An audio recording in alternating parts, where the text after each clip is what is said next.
ఒంటరి వాళ్ళని ఏమంటారు? ఏమంటారు? ఏకాకి అంటారు, అంతేనా? ఇంకొక మాట చెప్పండి, ఇంకేమంటారు? ఇంకో మాట, వాడికి ఏందిరా వాడు సన్యాసి అంటారు. ఒరే నీకేం సన్యాసి, నువ్వు ఎక్కడ తిరిగి వచ్చిన ఇబ్బంది లేదు, మేమైతే సంసారులు అంటారు. ప్రియులారా, ఒక్కసారి జాగ్రత్తగా బైబిల్లో ఒక మహానుభావుడు మాట్లాడుతూ ఏమంటున్నాడో, దేవుడు ఆయన చేత ఏం రాయించాడో ఒకసారి మీరు చూడండి.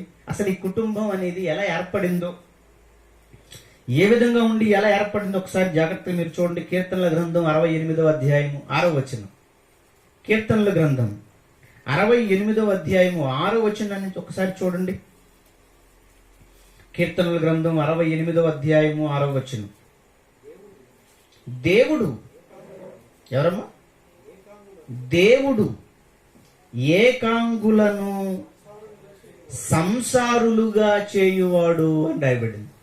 ఎవరమ్మా? దేవుడట ఏం చేస్తున్నాడట? ఏకాంగులను సంసారులుగా చేయవాడట. అంటే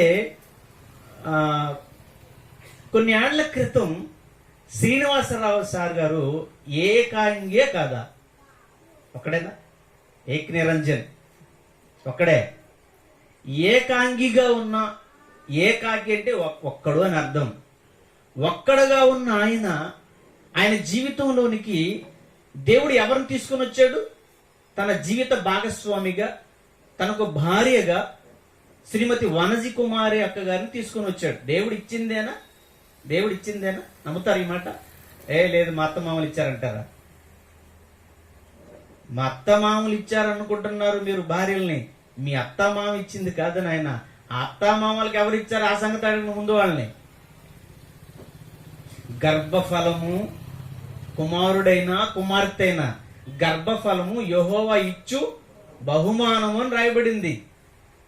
వనజ కుమారి అక్క గారిని వాళ్ళ తల్లిదండ్రులకు దేవుడు కుమార్తెగా గర్భఫలంగా ఇచ్చాడు. అక్కడ ఆమెను పుట్టించి, ఆమెను అక్కడ పెంచి పెద్ద చేసి ఏకాకిగా ఉన్న శ్రీనివాస గారి జీవితంలోకి వెళ్ళాలి. అంటే చాలా మందికి దేవుని యొక్క అనాది సంకల్పం, ఆయన ప్రణాళిక, ఆలోచన చాలా మందికి అర్థం అవుదండి. అర్థం అవడం లేదు. ఏదో పుట్టాను, వయసు వచ్చింది, మా అమ్మ నాన్న పెళ్లి చేశారు, నాకు పెళ్ళాం వచ్చింది, ఆ తర్వాత పిల్లకాయలు వచ్చారు, ఏదో అలా సంసారం సాగిపోతుంది, ఏదో అలా దేవుడు దయ వరకు ఒక మాట అలా నేస్తారు, జరిగిపోతుంది అనుకుంటున్నారు. నువ్వు చెప్పినంత సులువుగా ఈజీగానే జరిగిందయ్యా. ఇప్పుడు నువ్వు చెప్పేవి ఎంత ఈజీగా చెప్పేసావు, ఒక్క నిమిషంలో చెప్పేసావు. పుట్టేశాను, పెద్ద అయింది, పెళ్లి వయసు వచ్చింది, మా అమ్మ నాన్న పెళ్లి చేశారు, ఇదిగో నాకు భార్యగా వచ్చింది, ఆ తర్వాత సంసారంలో పిల్లలు పుట్టేశారు, ఏదో వాళ్ళకు కూడా పెళ్లిళ్ళు అయిపోయినాయి, ఏదో మొత్తానికి ఇప్పుడు నేను రిటైర్మెంట్ అయ్యి విశ్రాంతి తీసుకుంటున్నానని ఒక్క నిమిషంలో నువ్వు అంత సులువుగా చెప్పావే.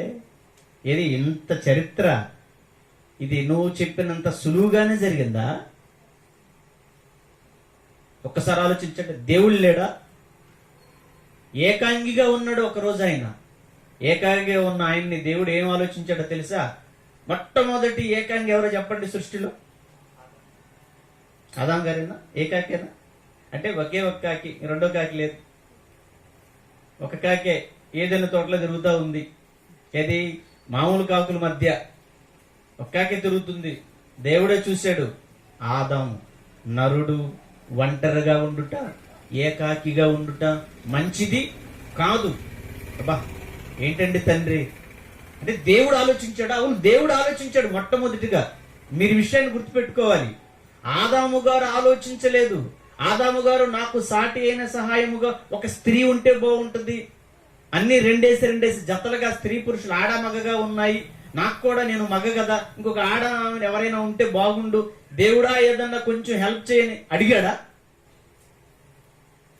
మీరు ఆలోచించండి ఒక్కసారి. ఆశ్చర్యం కలుగుతుంటుందండి ఒక్కసారి. అడగలేదు. నరుడుగా దేవుడు పుట్టించాడు, ఏదైనా తోటలో ఉంచాడు, సేద్యం చేయమన్నాడు, ఇదిగో పక్షులకు, జంతువులకు, జీవరాశులన్నిటికీ పేర్లు పెట్టమన్నాడు. ఈ పనిలో ఉండిపోయాడు ఈయన.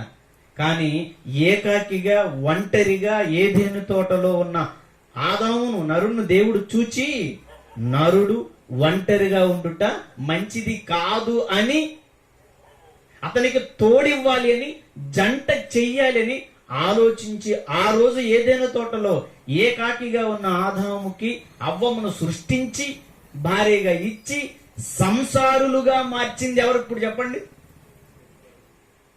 ఎంత బాగుందండి. అంటే ఇప్పుడు శ్రీనివాసరావు సారేనంతేనా? ఆ రోజు ఆదాము గారికి ఎలా ఇచ్చాడు హవ్వమ్మని, ఏకాకిగా ఉన్నటువంటి శ్రీనివాసరావు గారికి, ఆయనకే కాదండి మనకు కూడా, మీరు కుటుంబాలు ఉన్నారు, మీరు కూడా ఆలోచించండి. ఆయనకి, ఆయన ఒంటరిగా ఉన్న ఆయనకి ఒంటరిగా ఉండకూడదు, నా కుమారునికి ఒక తోడివ్వాలి, నా కుమారునికి ఒక సహకారిని ఇవ్వాలి అని ఆలోచించి ఎక్కడో ఒక చోట, ఎక్కడో ఒక తల్లి గర్భంలో అక్కగారిని దేవుడు సృష్టించి ఆమెను పెంచి పెద్ద చేసి వివాహ వయసు వరకు ఆమెను కాపాడి ఆమెను జాగ్రత్తగా తీసుకుని వచ్చి హవ్వమ్మను తీసుకొచ్చి ఆదాము గారికి ఇచ్చి ఎలా ఆశీర్వదించాడో అలా ఆ రోజు కొన్ని ఏళ్ల క్రితం వనజకుమారి అక్క గారిని తీసుకుని వచ్చి శ్రీనివాసరావు గారికి ఇచ్చి వాళ్ళిద్దరిని ఏం చేశాడు? సంసారులుగా మార్చాడు. అంటే మీరు సంసారులుగా, భార్యాభర్తలుగా మారడం వెనుకల దేవుడున్నాడన్న సంగతిని మీరు ఎప్పుడూ మర్చిపోకూడదని. నీ తండ్రి ఉన్నాడు, నీ పరలోకపు తండ్రి ఉన్నాడు. అందుకే అంటున్నాడు, ఎంత మంచి మాట అంటున్నాడు, దేవుడు ఏకాంగులను సంసారులుగా చేయువాడు.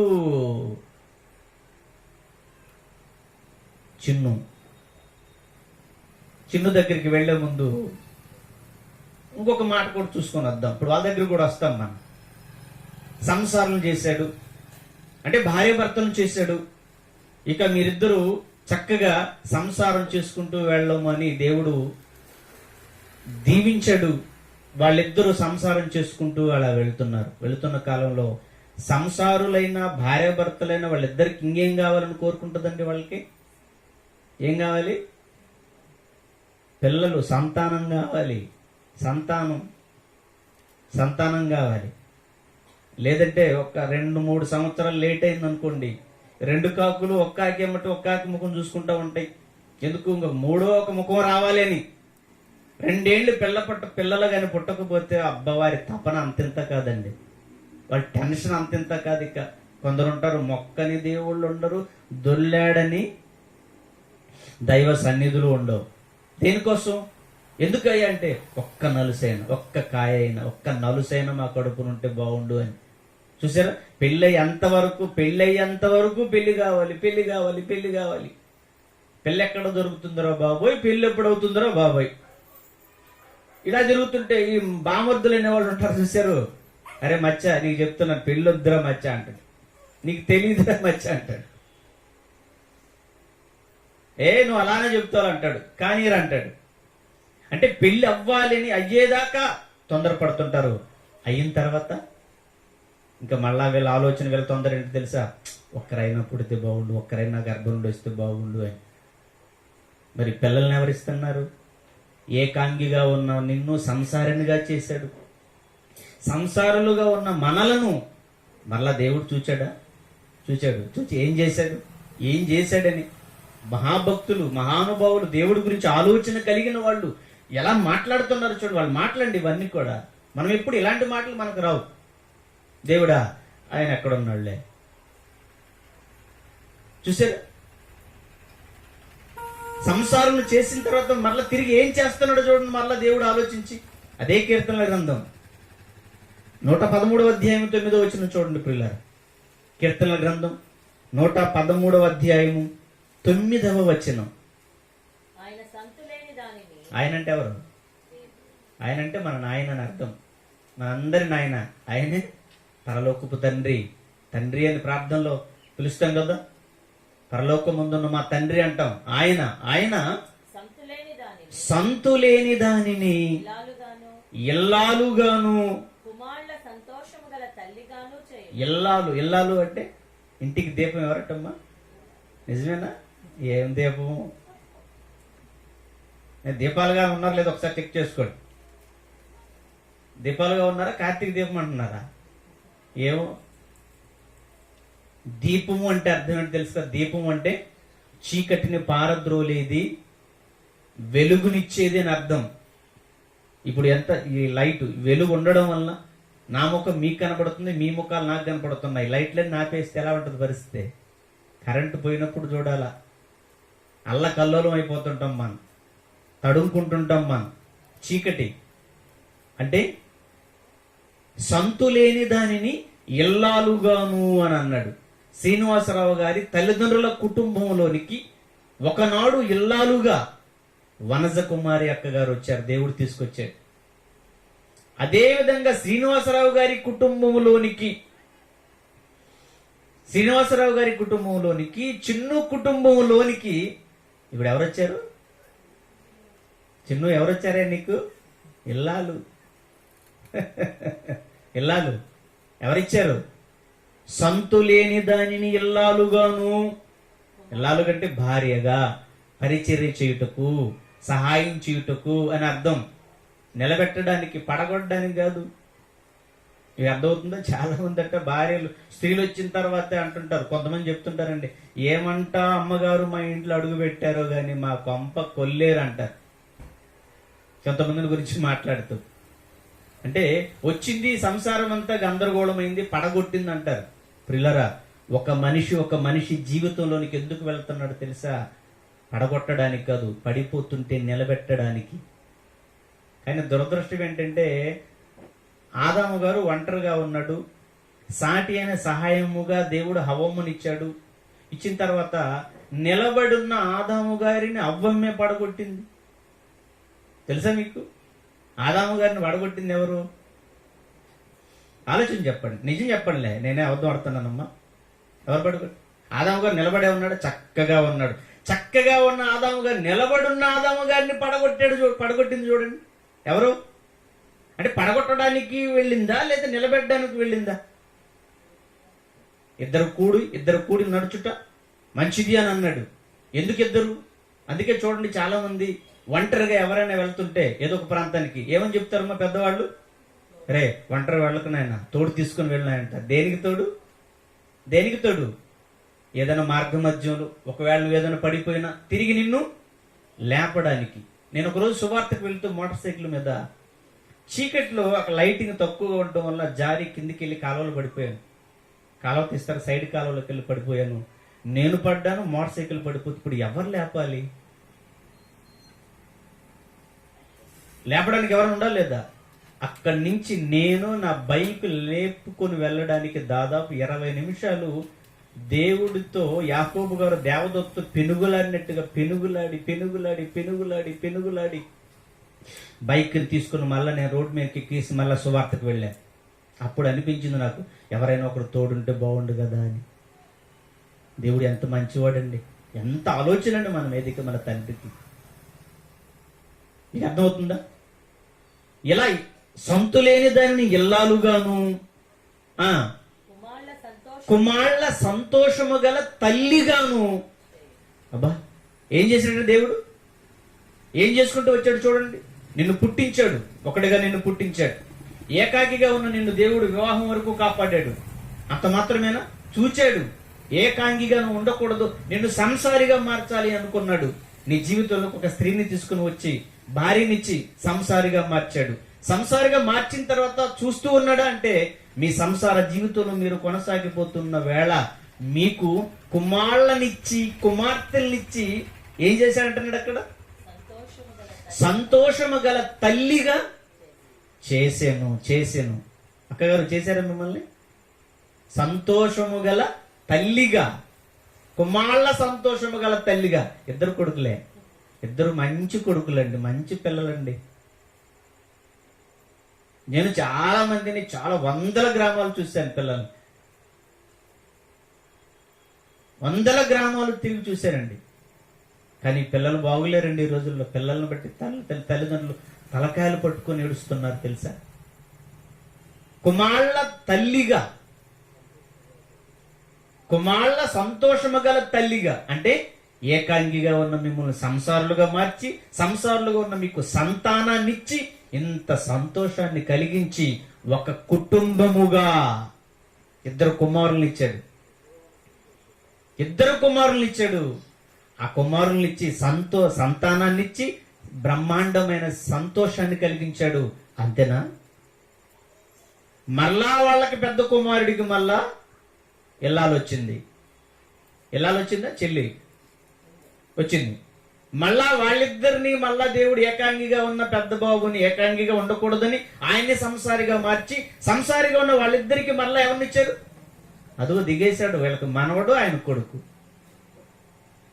ఏంటండి నిజంగా దేవుడు కదా? దేవుడు కదా? వాళ్ళని సంసారులుగా మార్చాడు, వాళ్ళకి కుమారునిచ్చి సంతోషాన్ని కలిగించాడు. మళ్ళా రెండో కుమారుడు చిన్ను వివాహ వయసు వరకు చల్లగా కాపాడాడు. అందులో ఎక్కడ పెరిగాడో తెలుసా? ప్రపంచంలోనే dare and dashing and dynamic జైశాలి పీడి సుందరరావు గారి దగ్గర, మహోన్నతుడైన దైవ సేవకుడి దగ్గర పరిచర్య చేస్తూ పెరిగాడండి చిన్ను. చిన్ను నీకేమనిపిస్తుందో తెలియదు కానీ ఒకనాడు సొలొమోను గారి దగ్గర గిన్నె అందిస్తూ పరిచర్య చేస్తున్న వాళ్ళను గూర్చి వాళ్ళకంత అనిపించలేదేమో గాని షేబా దేశం నుండి ఒక రాణి వచ్చి, తెలుసు కదా, షేబా దేశం నుండి రాణి వచ్చి ఆమె అన్న మాటలో చూస్తే కళ్ళు బయర్లు గమ్ముతాయండి మనకు. ఏమంటాం తెలుసా? అయ్యా, నీ ప్రతిరోజు నీ ముఖము చూస్తూ నీ జ్ఞానవచనములు వింటూ నీకు పరిచర్య చేస్తున్న నీ దాసులు భాగ్యవంతులు అని అన్నదాము. మరి ఈమెవరు? నిజంగా అండి, జైశాల్ గారి దగ్గర ఉన్న వాళ్ళకి చాలా మందికి ఆలోచిస్తున్నారు లేదు నాకు తెలియదు, కానీ మేమైతే ఏమనుకుంటాం తెలుసా? ఆయన దగ్గర ఉండి రోజు ఆయన ముఖమును చూస్తూ ఆయన జ్ఞాన వచనాలు వింటూ ఆయనకు పరిచర్య చేస్తే ఎంత బాగుంటుందో అనిపిస్తుంటది మాకు. కానీ ఈరోజు చిన్నుకి ఆ భాగ్యం కలిగింది. చిన్ను అంతే, కుమార్తె దీవెన కూడా, ఇద్దరు అక్కడ పెరిగిన పిల్లలేనండి, వాక్యంలో పెరిగారు వాళ్ళు. ఇక చిన్ను కూడా ఏకాంగిగా ఉండకూడదు అనుకున్నాడు. దేవుడు అనుకున్నాడు మొదట దేవుడు అనుకున్నాడు, తర్వాత తల్లిదండ్రులకు ఆలోచన కలిగించాడు.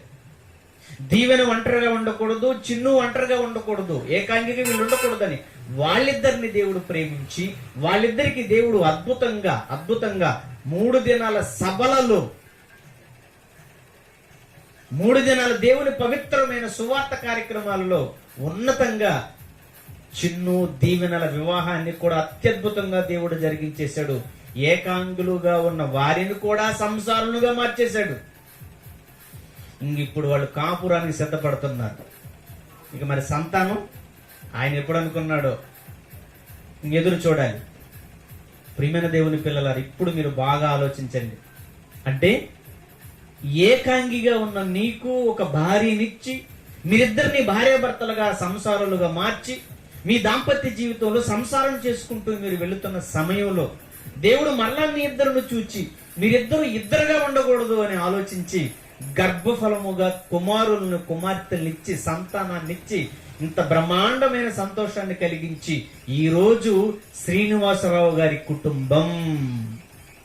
మీరేం చెప్తారమ్మా ఇంటికి వెళ్ళి? రాత్రి ఎక్కడికి ఏదో వెళ్ళినట్టుంది ఫంక్షన్ కంటే. ఏం చెప్తారమ్మా వచ్చింది మీరంతా? మేమా ఒంగోలులో శ్రీనివాసరావు గారి కుటుంబ కృతజ్ఞతా ప్రార్థన కార్యక్రమానికి వెళ్ళాం. చిన్న కొడుకు చిన్న కోడలు కాపురానికి వచ్చారట.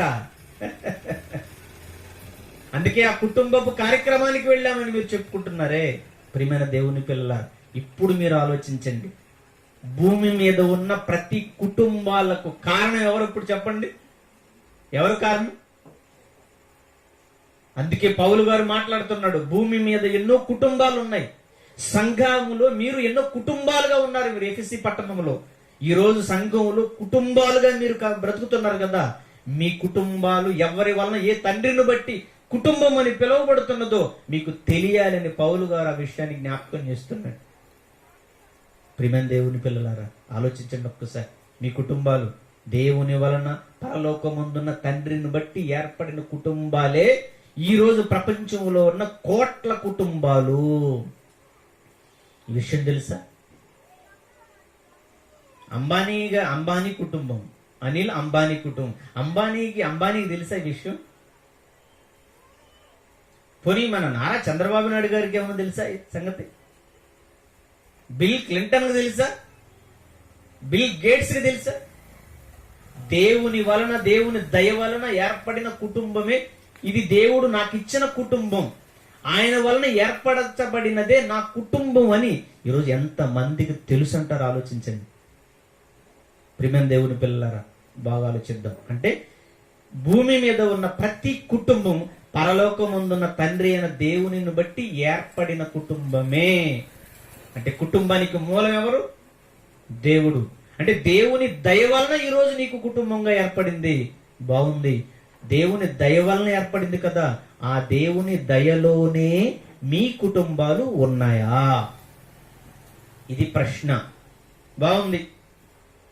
తండ్రి అయిన దేవుని వలన ఒక కుటుంబంగా ఏర్పడింది, సంతానం వచ్చేసింది, సంతోషంగా హాయిగా ఆనందంగా మీరున్నారు. కానీ దేవుని దయ వలన ఏర్పరచబడిన మీ కుటుంబం దేవుని దయలోనే ఉందా? దేవుని దయలోనే ఉందా అని ఆలోచిస్తే ప్రియమైన దేవుని పిల్లలారా, ఈరోజు దేవుని సన్నిధిలో దేవుని చెంత ఎన్ని కుటుంబాలు ఉన్నాయి మీరు ఆలోచించండి. మీ కుటుంబాలు ఉన్నాయా దేవుని సన్నిధిలో? ఒంటరిగా ఉన్న నిన్ను కుటుంబంగా చేశాడే. మరి నీ కుటుంబంతో సహా, నీ కుటుంబంతో దేవుని సన్నిధిలోనే ఉన్నారా? దేవుని దయలోనే ఉన్నారా? ఆలోచిస్తే ప్రియమైన దేవుని పిల్లలరా, లేవండి, లేవు. కానీ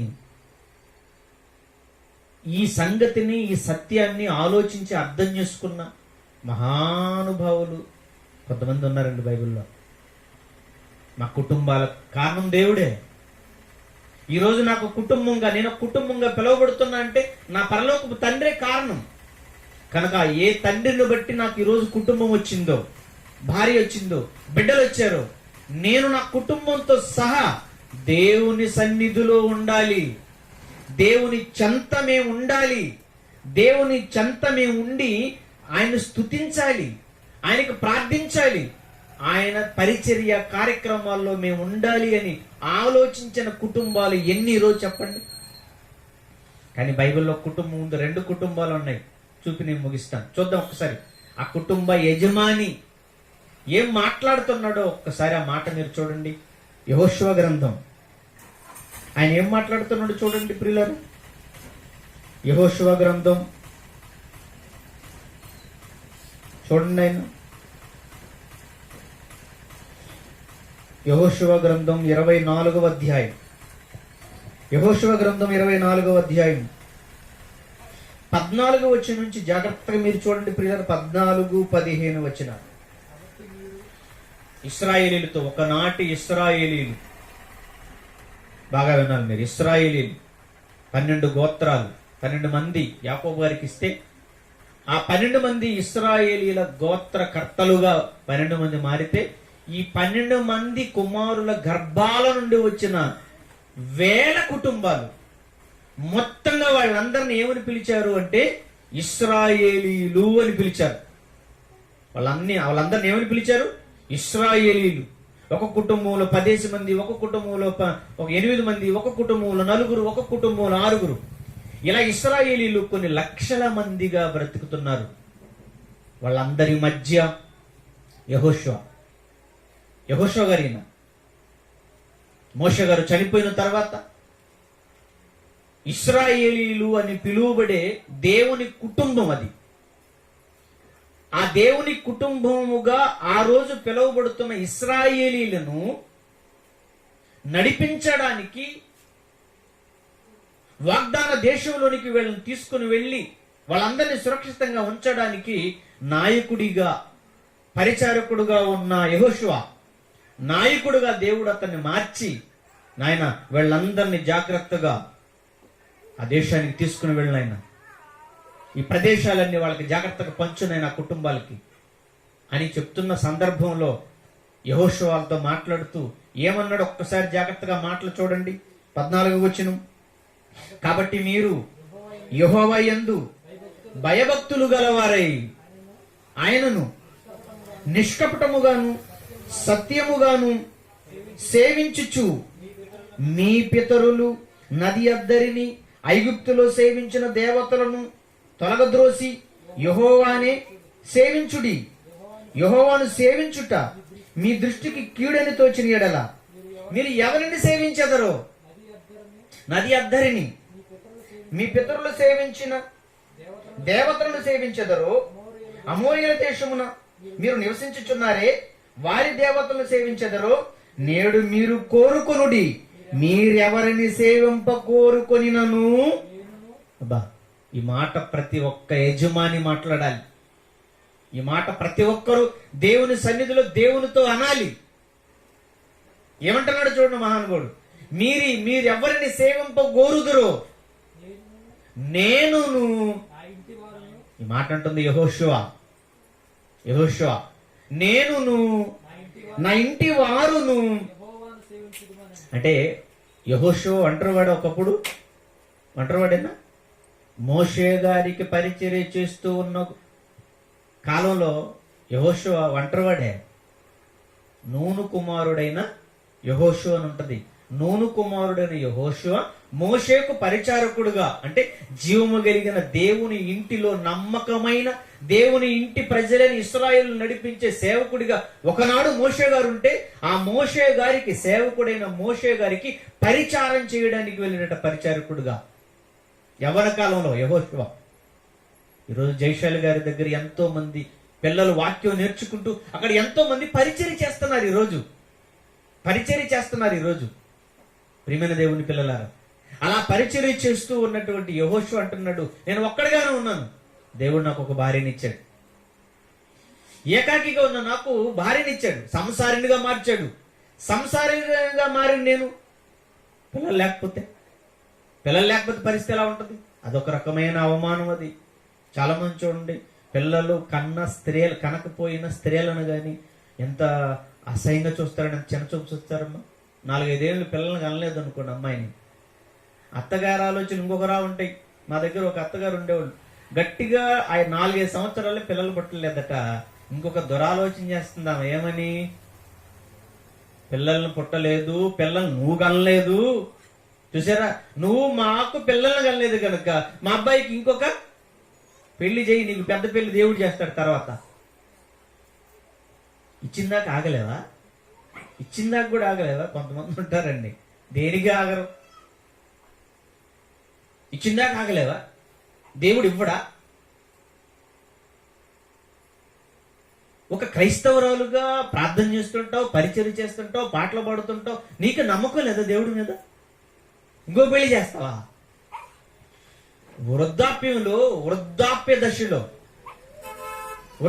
దశలో అబ్రాహం గారికి దేవుడు కుమారుని ఇవ్వలేదు. బైబిల్లో వెళ్ళలేదా నువ్వు?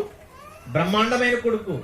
ఏదో ఒక డైలాగ్ ఉంటుందిలేండి, లేటుగా పుట్టిన లేటెస్ట్ అయిన కొడుకు పుడతాడట. ఇంకో డైలాగ్ కూడా ఉందట, ఎప్పుడు వచ్చామని లేటుగా వచ్చామని ముఖ్యం కాదట, లేటుగా వచ్చిన లేటెస్ట్ గా వస్తానంట. లేటుగా దేవుడు బ్రహ్మాండమైన కొడుకుని ఇవ్వలేదు అబ్రాహం గారికి. అలా బైబిల్ ఎంత మందికి ఇవ్వలేదండి. యవ్వన కాలమందు పుట్టిన కుమారుడు కాదు ఇస్సాకు, బాగా వినాలి. యవ్వన కాలమందు పుట్టిన కుమారులు చిన్ను వాళ్ళ అన్నగారు. యవ్వన కాలమందు పుట్టిన మా తల్లిదండ్రులకి ముగ్గురు, మా చెల్లి ఒక చెల్లి. కానీ ఇస్సాకు గారు యవ్వన కాలంలో అబ్రాహం గారికి పుట్టలేదు. ఎప్పుడు పుట్టాడు? దేవుడు ఎప్పుడు ఇచ్చాడు? వృద్ధాప్యమందు ఇచ్చిన కుమారుడు.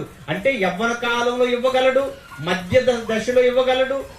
అవునా కదా? ఇంతెందుకండి, మన కింగ్ జాన్సన్ విక్టర్ అన్నయ్య గారు పాటలు వింటుంటే నేను పాటలు పాడి చచ్చిపోవచ్చండి. మనం ఊరూరా వెళ్ళి ఏం వాక్యం చెప్పనవసరం లేదు, క్లిప్పింగ్ సాంగ్స్ వేసుకొని చచ్చిపోవచ్చు. మనం ఎవరు రాకపోయినా పర్లేదు. చాలా మంది అంటారు సువార్తకి ఎవరు రావట్లేదని. ఎవరు రానవసరం లేదు, ఒక ఎల్ఈడి కొనుక్కో, పట్టక తగిలించుకో, ముందు తగిలించుకో, క్లిప్పింగ్ సాంగ్స్ వేయి, మౌత్ తీసుకో, పాటలు పాడరాదు. ఒక 10 పాటలు పాడరండి, అద్భుతమైన పాటలు. ఇందాక వీడియో సాంగ్ చూశారు కదమ్మా, ఎలాంటి పాటలు అండి. పాటలు వింటుంటే ఎంత ఆశ్చర్యం అండి.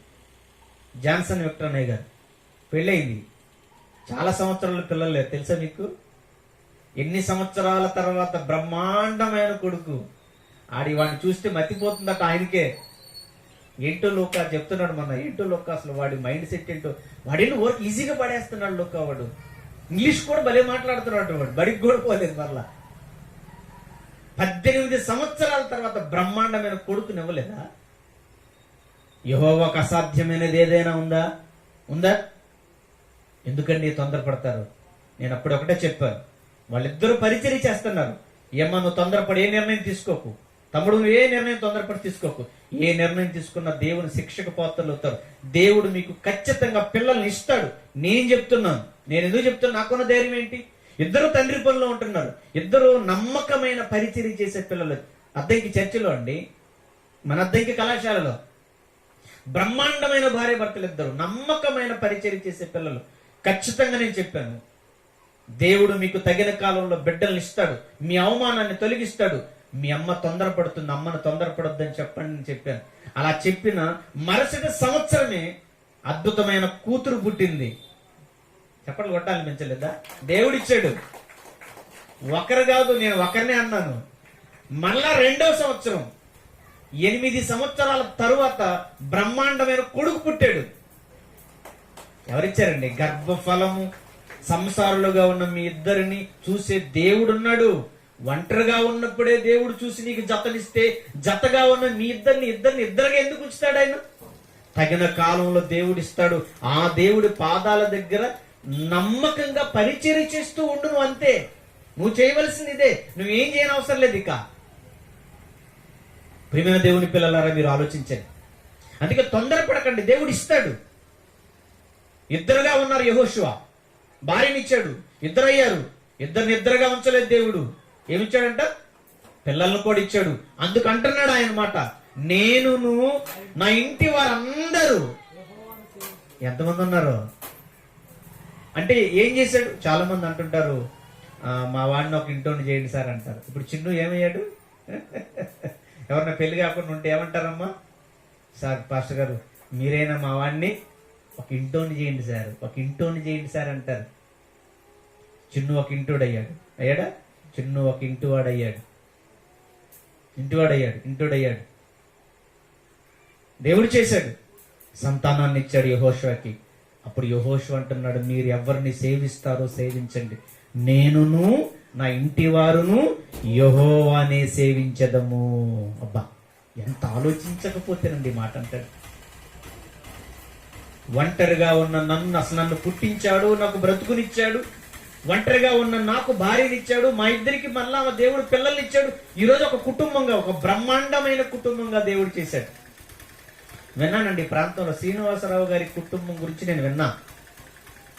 అంటే చాలా మంది నాకు చెప్పిన మాట, సార్ చాలా చాలా చాలా సౌమ్యమైన కుటుంబం సార్, అది మంచి కుటుంబం సార్, మంచి పిల్లలు సార్ వాళ్ళు అని చెప్తుంటే నాకే ఆనందం అనిపిస్తే దేవుడికి ఎలా ఉంటుందండి? మీ పరలోకపు తండ్రికి మీ కుటుంబం వలన ఆయనకు ఆనందం రావాలి, ఆయనకు సంతోషం కలగాలి. ఎందుకు? కుటుంబంగా మిమ్మల్ని చేసి నిలబెట్టింది ఆయనే కదా.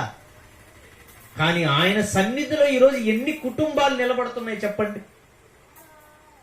ఎన్ని కుటుంబాలు ఆయన సన్నిధిలో ఉంటున్నాయి? ఎన్ని కుటుంబాలు ఆయన సేవిస్తూ ఉంటున్నాయి, ఆయన ఆరాధిస్తూ ఉంటున్నాయి? ప్రియమైన దేవుని పిల్లలారా, కుటుంబాలుగా ఇక్కడ మనం గొప్పగా ఉండడం కదండి, ఈ కుటుంబాలన్నీ కూడా భూమి మీద ఒక కుటుంబంలో కనెక్ట్ అయి ఉండాలి, ఒక కుటుంబంతో సంబంధం కలిగి ఉండాలి. ఆ కుటుంబం ఏంటి చెప్పమంటారా? అదే కుటుంబం తెలుసా? ఆ కుటుంబమే, ఆ ఇళ్ళే ఈరోజు భూమి మీద ఉన్న దేవుని ఇళ్ళు, దేవుని కుటుంబం అంటే ఏంటో తెలుసా? చాలా మంది తెలియదండి. భూమి మీద దేవుడికి ఒక ప్రత్యేకమైన కుటుంబాన్ని ఏర్పాటు చేసుకున్నాడు ఆయన.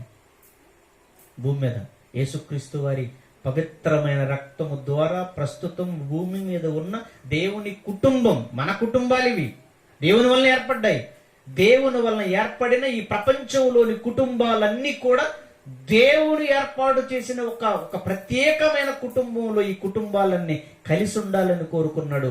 ఆ కుటుంబమే భూమి మీద ఉన్న జీవము కలిగిన దేవుని సంఘం, క్రైస్ట్ చర్చ్. అది యేసుక్రీస్తు రక్తము ద్వారా ఏర్పాటు చేయబడిన సంఘం. దాన్ని గృహము అన్నాడు, ఇల్లు అని అన్నాడు. కొరింథీ సంఘానికి రాస్తూ, ఉత్తరాన్ని రాస్తూ వాళ్ళకి ఏం చెప్తాడో తెలుసా? మీరెవరు అనుకుంటున్నారు సంఘస్థులారా? మీరెవరు అనుకుంటున్నారు? మనం ఎవరమో కాదు, మనమే దేవుని ఇళ్ళు, మనము దేవుని గృహం, మనము దేవుని కుటుంబం అని అంటాడు అక్కడ. ఇది ఎలా వచ్చింది? ఇది నా ద్వారా దేవుడు ఒక కుటుంబాన్ని ఇచ్చాడు. నా వలన నాకు ఇచ్చాడు ఒక కుటుంబాన్ని. శరీర ప్రకారంగా వచ్చిన ఈ కుటుంబాలన్నీ కూడా యేసుక్రీస్తు బలియాగము ద్వారా, ప్రాణత్యాగము ద్వారా వచ్చిన సంఘమైన ఆ కుటుంబంలో మన కుటుంబాలన్నీ అక్కడ ఉండి ఆయన్ని సేవించాలి, అక్కడ ఉండి ఆయన పరిచర్య చేయాలి. ఉన్నాయా మరి? దేవుని కుటుంబమైన సంఘముతో, సార్వత్రిక దేవుని సంఘముతో ప్రతి కుటుంబం సంఘంలో ఉండాలండి ఈరోజు. కానీ ఉంటున్నాయా? వివాహాల దగ్గర ఉంటున్నారు, ఫంక్షన్ల దగ్గర ఉంటున్నారు, ఇతరత్ర కార్యక్రమాల దగ్గర కుటుంబాలు తాళాలు వేసుకుని వెళ్ళిపోతున్నారు. ఏమ్మా ఎక్కడికి వెళ్తున్నారు? బయలుదేరి తాళం వేసంటే ఏమంటారు? మా అన్నగారి ఇంట్లో మా అన్న కూతురు పెళ్లి, అందుకే పిల్ల పాపలతో అంతా తాళం వేసుకుని వెళ్తారు. బాగుంది, వెళ్ళండి. మరి నేను కుటుంబంగా చేశాడు నీ తండ్రి. ఆ తండ్రి ఏర్పాటు చేశాడు 2000 సంవత్సరాల క్రితం క్రీస్తు రక్తము ద్వారా ఏర్పరిచిన క్రైస్ట్ చర్చి, సార్వత్రిక దేవుని సంఘం.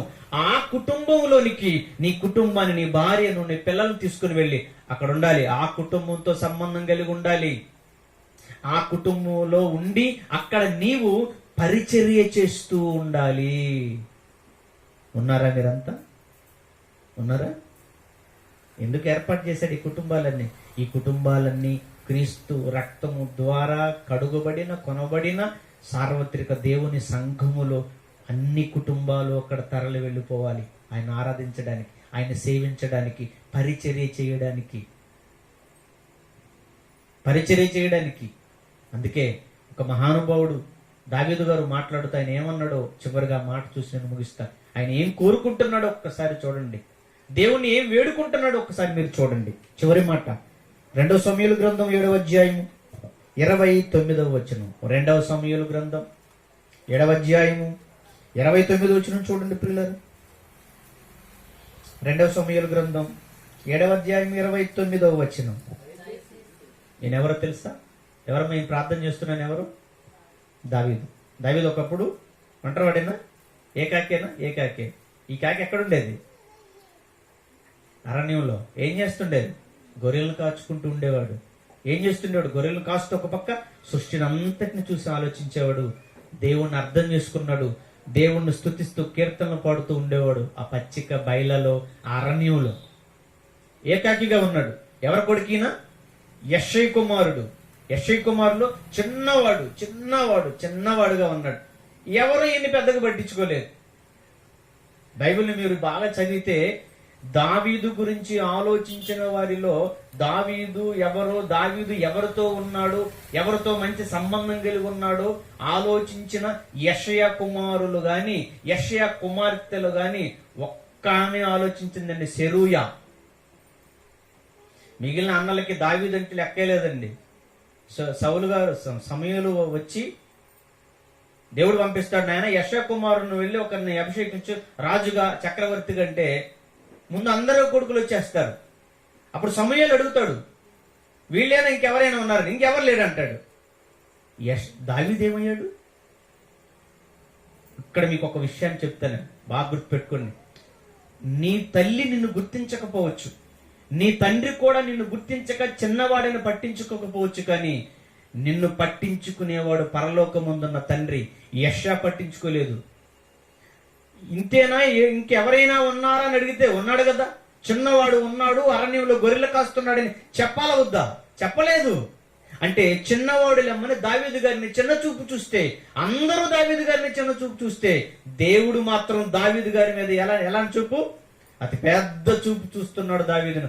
అందుకే చిన్నవాడిని పట్టించుకోకుండా పక్కన వేస్తే ఆ చిన్నవాడిని తీసుకొచ్చి అందరి పైన నిలబెట్టేస్తాడు దేవుడు దావీదు మహారాజుని. అది దేవుని ఎడల నీకున్న భయభక్తుని బట్టి ఉంటుంది. అది డైలాగ్ కూడా ఉంటుంది, చిన్నవాడిని హీనంగా చూడకు, ఘోరంగా దెబ్బతింటామని. చాలా మంది, నన్ను కూడా చాలా మంది ఇప్పటికి కూడా అండి, నిజం చెప్తున్నాను మీకు, చిన్నవాడు అని చాలా మంది హీనంగా చూడడం మొదలు పెడతారు. నేను అప్పుడు ఒక పెద్ద డైలాగ్ చెప్తాను, హీనంగా చూడకండి చిన్నవాడిని, మీరే ఘోరంగా దెబ్బతింటారు అని.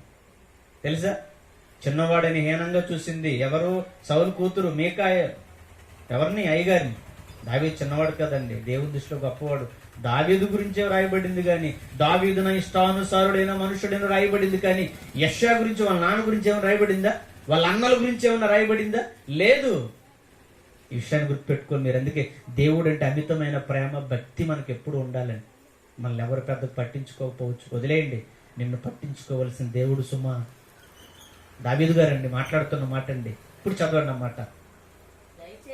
దయచేసి నీ దాసుడనైన నా కుటుంబం. దావీదు గారికి దేవుడు ఏమిచ్చాడట? ఒంటరిగా ఉన్నాడు ఈయనకి చాలా. తర్వాత ఏమైంది? పెళ్ళయింది. పెళ్ళైన తర్వాత ఏమైంది? దేవుడు పిల్లల్ని ఇచ్చాడు. పిల్లల్ని ఇచ్చిన తర్వాత దావీదు గారికి ఏమైంది? కుటుంబం అయింది.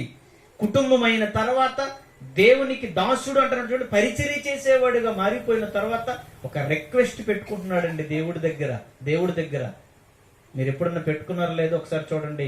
ఈ రిక్వెస్ట్ ఇప్పుడైనా పెట్టుకోండి. మీరు ఎక్కడి నుంచైనా స్టార్ట్ చేయండి, అప్లికేషన్ పెట్టుకోండి. ఏమంటున్నాడు? నీ దాసుడునైనా నేను, నా కుటుంబము నిత్యము నీ సన్నిధిని ఉండునట్లుగా దానిని అబ్బా, ఏంటండి? ఏం కోరికండి? దీని కోరిక అబద్ధం ఆడకుండా చెప్పండి, అబద్ధం ఆడద్దు. ఈ కోరిక మీరు ఎప్పుడైనా కోరుకున్న వాళ్ళు చేతులు ఒక్కసారి ఎత్తండి, చూసి ఒక్కసారి మీకు నేను నమస్కారం చేస్తా. ముగ్గురు ఎంతమంది కోరుకున్నారట? ఇంకేం కోరుకున్నారు? మనకెందుకు దేవుని సన్నిధిలో ఉండటం ఎందుకు ప్రభువా? ఒక 4 ఎకరాల పొలము, ఒక 10 కేజీలు బంగారము, అమెరికాలో మా పెద్ద అబ్బాయికి ఉద్యోగము, లండన్ లో మా చిన్నోడికి, అమ్మాయికి ఏమో బ్రిటన్ లో. ఈ ప్రభు అని అడుగుతాం మనం. చింతపండు ఈ అడిగే రకం మనం. దయదలచి ప్రేమించి ఏకాకిగా ఉన్న నీకు మంచి భార్యనిచ్చి, మంచి కుటుంబాన్ని ఇచ్చి. అక్కగారిని చూశానండి నేను. మా భార్య కూడా అక్కగారిని చూసి పదే ఆ మాట అంటది. మా కూతురు కూడా అంటుంది, మా స్వరూప, డాడీ ఆంటీ ఎంత సౌమ్యంగా ఉంటుంది డాడీ, ఎంత చక్కగా ఆ రోజు మాట్లాడింది డాడీ, వాళ్ళు చాలా నెమ్మదస్తులు డాడీ అంటుందండి మా భార్య కూడా. నిజమండి, ప్రతి స్త్రీ ఎప్పుడు అలానే ఉండాలి, నమ్రతగా ఉండాలి, సౌమ్యంగా ఉండాలి. యజబేల్లా గయ్యాలి గంపలా ఉంటే కొంతమంది ఉంటారు, మాట్లాడడం ఏందంటది గుర్తి. ఈయన కోపం వచ్చి కొట్టక ఏం చేస్తాడండి? కొట్టిన తర్వాత నన్ను కొట్టిండా అని ఫోన్ చేస్తుంది అక్కడ అమ్మగారింటికి. అక్కడ యజబేలు వాళ్ళ అమ్మ ఉందాడ, పెట్టేపాడు చదువుకొని రా అంటది, అంతే అయిపోయింది. అలా ఉండకూడదని ఒక మంచి భార్యగా, నమ్రత కలిగిన భార్యగా, సుబుద్ధి కలిగిన భార్యవై, ప్రేమ కలిగిన భార్యవై, సహనం కలిగిన భార్యవై నువ్వు ఉండాలి. అందుకే దేవుడు అలా ఆ పోస్టే నీకు ఇచ్చింది. కోరుకోవాలండి. దావీదు ఎంత చక్కగా కోరుకుంటున్నాడు, తండ్రి దయచేసి ప్లీజ్ నువ్వు నా కుటుంబాన్ని ఇచ్చావు, నేను నువ్వు ఇచ్చావు నాకు తెలుసు తండ్రి. నా కుటుంబం నీ వల్లనే ఏర్పడింది, నీ దయ వలన ఒక కుటుంబంగా నేను ఏర్పడ్డాను. ఏర్పడిన ఈ కుటుంబం, నీ దయ వలన ఏర్పడిన ఈ కుటుంబం, నీ దయను బట్టి నిత్యము నీ సన్నిధిలోనే నా కుటుంబం ఉండేటట్లు కొంచెం ఆశీర్వదించిన ఆయన. ఏం కోరికండి? మన కుటుంబాలన్నీ ఎక్కడ ఉండాలి చెప్పండి? ఇప్పుడు చెప్పండి. మన కుటుంబాలన్నీ పెద్ద గొప్ప వాళ్ళు ఉన్న కుటుంబాల మధ్య ఉండాలా? లేదా బిల్ క్లింటన్, లేదంటే బిల్ గేట్స్, లేదంటే మన అనిల్ అంబానీ బొంబాయిలో ఉన్న వాళ్ళ కుటుంబాల సరసన వాళ్ళ వీధుల్లో ఉండాలా? ఉపయోగం ఏముంది? అనిల్ అంబానీ ఉన్న ఇంటి పక్కన నీ కుటుంబం ఉంటే ఉపయోగం ఏంటి? అనిల్ అంబానీ గారితో సంబంధం కలిగి ఉంటే నీకు వచ్చే ఉపయోగం ఏంటి? అది కాదయ్యా కోరుకోవాల్సింది.